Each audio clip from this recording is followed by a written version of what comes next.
और लोगों ने उन ग्रंथों में भी बहुत सी मिलावट भी करनी शुरू कर दी, जो ऋषियों के ग्रंथ।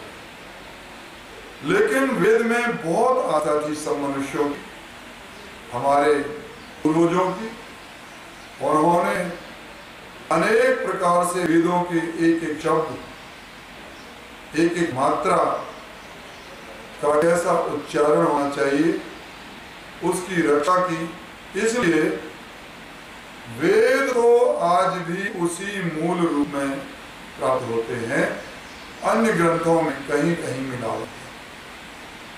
उनको वेदों के अनुसार शुद्ध करके पढ़ा लिखा जा सकता है। वेद का एक नाम श्रुति भी है, क्योंकि पहले वेद केवल सुने ही जाते थे।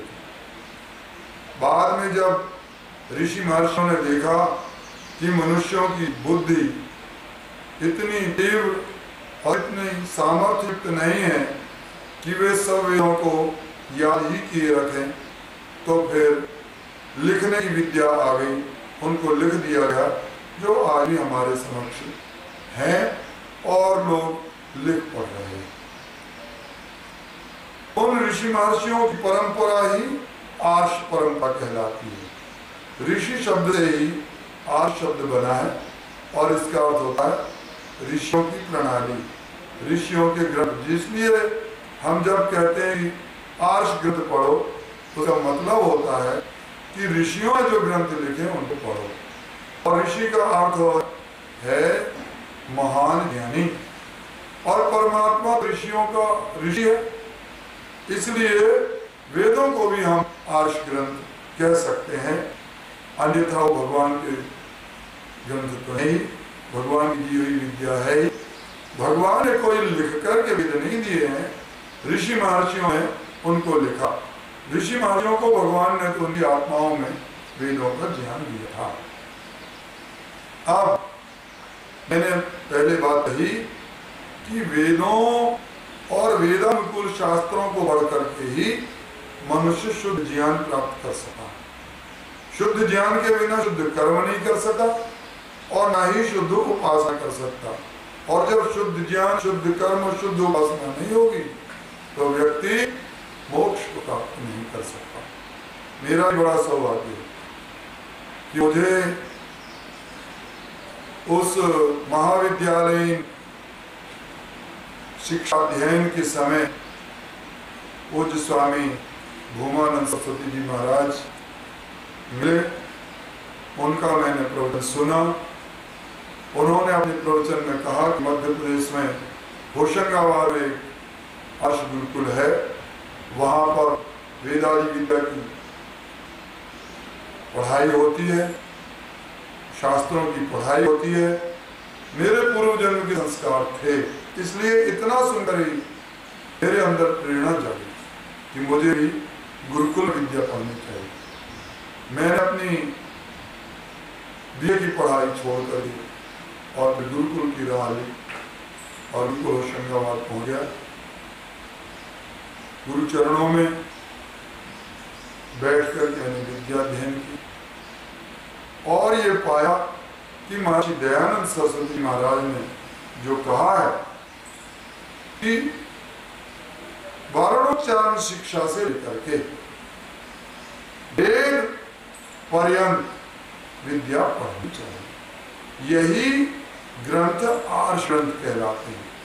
जैसे महर्षि पाणिनि जी ने व्याकरण शास्त्र लिखा, अष्टाध्यायी की, इसी प्रकार से उन्होंने वर्णोच्चारण की शिक्षा, फिर धातु पाठ, लिंगानुशासन, गणपाठ, पुणादि कोश इत्यादि व्याकरण के ग्रंथों की रचना की, जिस पर महर्षि पतंजलि जी ने भाष्य लिखा। उनका भाष्य बहुत ही उत्तम है, और वास्तव में उन्होंने ठीक ही उसका नाम लिखा है, व्याकरण महाभाष्य। इसी प्रकार से हमको आगे ऋषि महर्षियों के ग्रंथों को, जैसे कि वेदों के चार वेदों के जो अंग हैं, उपांग हैं, उनकी विद्या प्राप्त करनी चाहिए। शिक्षा, कल्प, व्याकरण, निरुक्त, छंद, ज्योतिष, ये वेदों के 6 अंग कहलाते हैं। इसी तरह से ऋषि महर्षियों के लिखे हुए ग्रंथ, जिनको हम षड दर्शन कहते हैं, 6 शास्त्र कहते हैं, उनको भी पढ़ना चाहिए।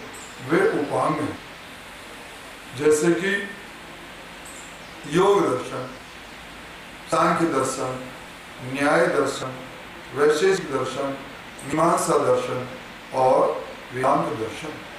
साथ ही 11 उपनिषद विशेष रूप से पढ़ी जाती हैं, पढ़ना चाहिए।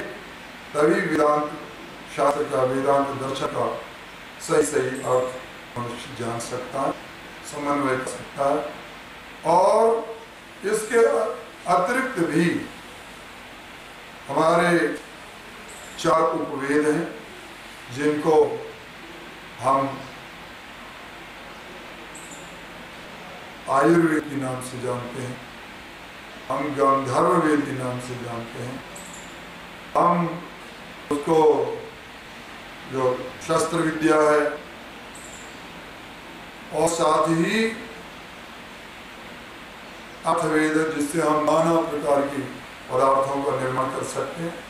हमारे पूर्वजों ने, भरद्वाज आदि ऋषियों ने विमान विद्या का शास्त्र लिखा, वह भी मिलता है। उसको पढ़ करके हमारे अंदर स्वाभिमान जागता है कि देखो हमारे ऋषि महर्षि लोग कितनी विद्या जानते थे।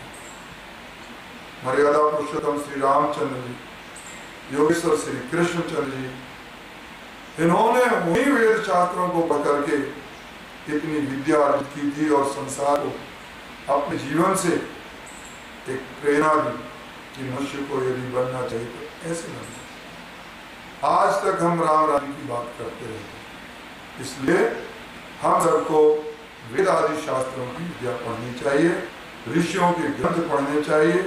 यही आर्ष ग्रंथ हैं, इनको पढ़ करके मनुष्य सच्चे अर्थों में मनुष्य बन सकता है और अपने जीवन का कल्याण कर सकता है, और वही दूसरों को भी सच्ची प्रेरणा दे सकता है।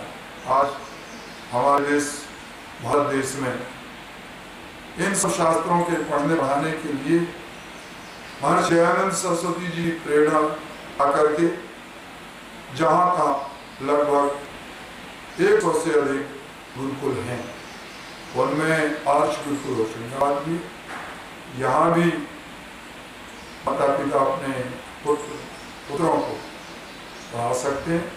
पुत्रियों के लिए भी अलग गुरुकुल बनारस आदि में है, कन्या गुरुकुल, वहाँ पढ़ा सकते हैं। तो इस तरह से यदि हम वर्णोच्चारण शिक्षा से लेकर के और वेद पर्यंत शिक्षा विद्या ग्रहण करेंगे तो जीवन सफल हो। मैं भगवान से यही प्रार्थना करता हूँ, प्रभु सबको ये अवसर देना। जैसे मुझे अवसर मिला, वैसे मुझे तो बड़ी उम्र में, बड़ी अवस्था में ये अवसर मिल पाया, लेकिन जिनको बाल्यकाल से शिक्षा 5 वर्ष से 6 वर्ष से मिलेगी तो वो महान विद्वान बनकर के देश और समाज का भला कर सकते हैं। ओम शांति शांति शांति।